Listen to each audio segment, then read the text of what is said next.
টুনি আমার নাম বাবা, টুনি আমার নাম, খাওয়া দাওয়া আর ওরা এই হলো কাম। টুনি আমার নাম বাবা, টুনি আমার নাম, খাওয়া দাওয়া আর ওরা এই হলো কাম। আরে টুনির আবার কি হলো? টুনি এত নাচানাচি কেন করছে আর এত গানই বা কেন করছে? যাই টুনির কাছে যাই, গিয়ে দেখি ওর কি হলো। এই টুনি, টুনি তোর আজকে কি হলো রে? তুই এত নাচ গান করছিস, এত খুশি কেন তুই? আরে বেড়াল মাসি, তুমি কখন এলে? আজকে তো আমি খুশি, কারণ আজকে আমি আমার বাসায় 2টো ডিম পেড়েছি, ওই জন্যই যে আমি এত খুশি। আর জানো বেড়াল মাসি, আমার মনে হয় আমার ডিমের থেকে খুব তাড়াতাড়ি বাচ্চা বাইরে বেরিয়ে আসবে, ওই জন্যই তো আমি এত গান টান করছি। আমার মনে তো অনেক খুশি।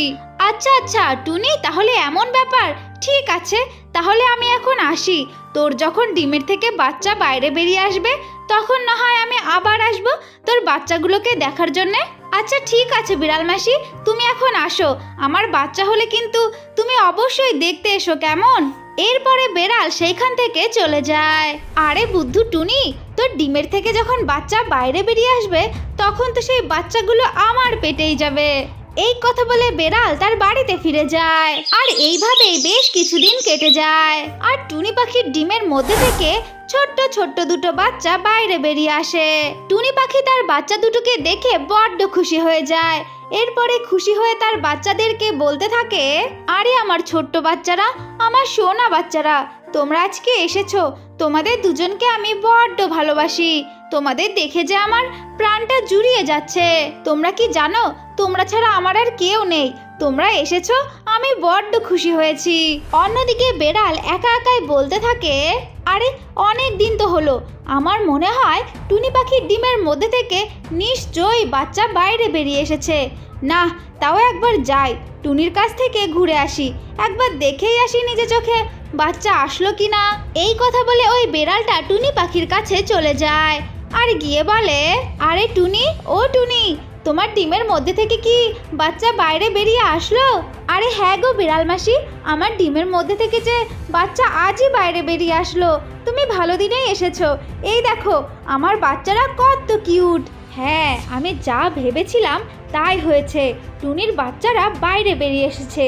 আজকে আমি টুনিকে এমন ভয় দেখাবো যে টুনি নিজের থেকেই যেন আমাকে বাচ্চা দুটো খেতে দিয়ে দেয়। আরে টুনি, এই টুনি, অত খুশি হয়ে কোনো লাভ নেই, তুই তোর বাচ্চাগুলোকে ভালো করে যত্ন নিস, কেমন? কালকে আমি আসবো তোর বাচ্চা দুটোকে খাওয়ার জন্যে। হা হা হা। কি বলছো বেড়াল মাসি, তুমি আমার বাচ্চাদেরকে খাবে? এটা তুমি কিভাবে করতে পারো? আমার বাচ্চারা যে আজকেই ডিম থেকে বাইরে বেরিয়ে আসলো, আর তুমি এসে ওদেরকে খাওয়ার কথা বলছো? তুমি আমার সঙ্গে এমনটা কি করে করতে পারো? আরে টুনি, তুই তোর কান্নাকাটি বন্ধ কর, বেশি কান্নাকাটি করলে কিন্তু এক্ষুনি তোকে সমেত তোর বাচ্চাদেরকেও খেয়ে ফেলবো আমি। শুনে রাখ তুই, কালকে আমি আসবো আর এসে তোর বাচ্চাদেরকে খাবো।